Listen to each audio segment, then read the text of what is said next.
Total কত piece মুরগি আছে এখানে? 250 মুরগি। কত পিস নিয়ে শুরু করছিলেন খামারটা? 70 পিস না? প্রবেশ করবো, আসেন।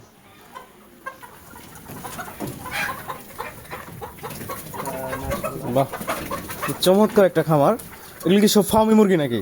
হ্যাঁ, এখানে ফার্মি আছে, আবার দেখা যাচ্ছে হলো দেশিও আছে না? আরে বাপরে, না আর যা দরকার নেই, আর যা দরকার নেই। ডিম পাড়তেছে। ওই পাশে যা তো যারা থাকে। আসো এই পাশে আসো, মুরগিরা ভয় পাচ্ছে আসলে। এই যে এই পাশে এই দিকে কিছু আছে, আপনি সাইডে দেখতে পাবেন। এই রে রে ফিরে গেল।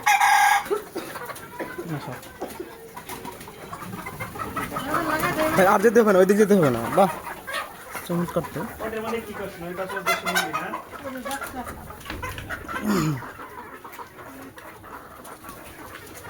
টোটাল কত পিস মুরগি আছে এখানে?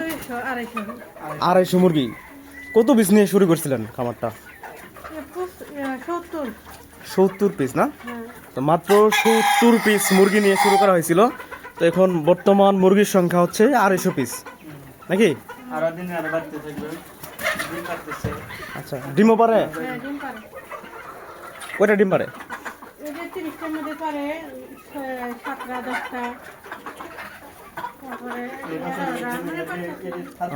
আচ্ছা আচ্ছা,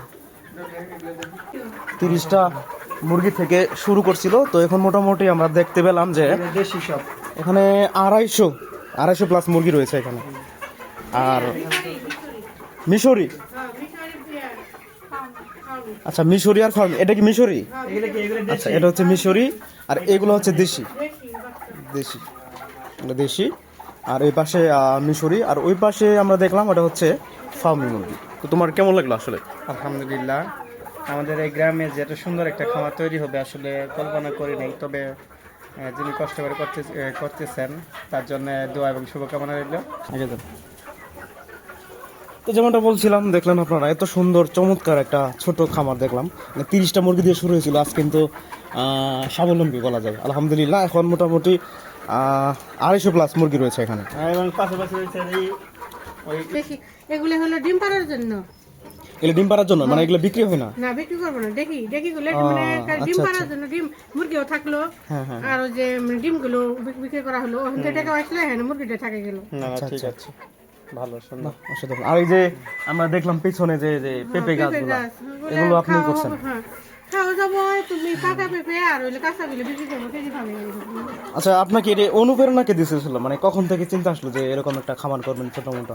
হঠাৎ করে 4 মাস হলো। 4 মাস হয়ে গেছে। আচ্ছা আচ্ছা, খুব চমৎকার একটা সুন্দর পরিবেশ দেখলাম, সেই সাথে যে একটা বাগান, পেঁপের বাগান। হ্যাঁ, তো তোমার কেমন লাগলো আসলে ব্যক্তিগতভাবে? আলহামদুলিল্লাহ, আসলে সচরাচর এরকম দেখা যায় না। ফার্মের সাথে যে এরকম সুন্দর একটা বাগান তৈরি হবে আসলে আমার ইয়েতে আমি কখনো দেখি নাই। তবে আজকে দেখে অনেক ভালো লাগলো। এই যে দেখা যাচ্ছে যে এখানে পাশাপাশি এখান থেকে কিন্তু ডিমও নিতে পারবে। আচ্ছা আচ্ছা, এখানে ফার্মে যেহেতু মোটামুটি ডিমও পারতেছে, এখানে আপাতত মুরগিগুলো বিক্রি করা হয় না। মোরগ যদি হয় তখন দেখা যায় যে দেশি বয়ে, তারপর হচ্ছে ফার্মি, অন্যান্য যেগুলো আছে আপনারা ডিম কিনতে পারবেন। আচ্ছা, 3টে ক্যাটাগরি মুরগি রয়েছে এখানে, তো কি কি ক্যাটাগরি? ফার্মি, দেশি আর হচ্ছে মিশরি মুরগি রয়েছে, এবং করসও কিছু আছে দেখলাম আমরা। আচ্ছা, যেগুলো আসলে ই করতে পারে না। তবে আশা করা যায় এখান থেকে ভালো কিছু একটা আয় আসবে। তবে দূর দূরান্ত থেকে যারা মনে করেন ডিমের সংকটে ভুগছেন, মানে পুষ্টির অভাবে ভুগেন, তারা এখান থেকে ডিম নিয়ে তারা পুষ্টির চাহিদা পূরণ করতে পারবেন। ঘাটতি আপনারা ডিম নিয়ে যেতে পারবেন। ডিম নেওয়ার জন্য যোগাযোগ করবেন গুঠাইলা আকন্দবাড়ি। ঠিক আছে, ধন্যবাদ সবাইকে। দর্শক, যেমনটা জানাচ্ছিলাম যে এখানে আমরা ওই পাশে যাব, এনার যে মালিক এই খামারের মোহাম্মদ আমিনুল ইসলাম, তো উনি মূলত এটি গড়ে তুলেছেন। পাশাপাশি ওনার ওয়াইফ আছে, দেখাশোনা করেন। খুবই বিকন স্কুলে পড়তেছে ওনার একটা মেয়ে, তো ওনার মা, ওনারা দুইজনে মূলত দেখাশোনা করে। ডিম মানে পয়লা ডিম যাকে বলা হয় গ্রামের ভাষায়, এই ডিমটা পাচ্ছে প্রথম। আপনারা দেখতে পাচ্ছেন প্রায় কানের দুলের মতোই, মোটামুটি পাথরের মতো দেখতে। ডিমটা অনেক সুন্দর, তাই না?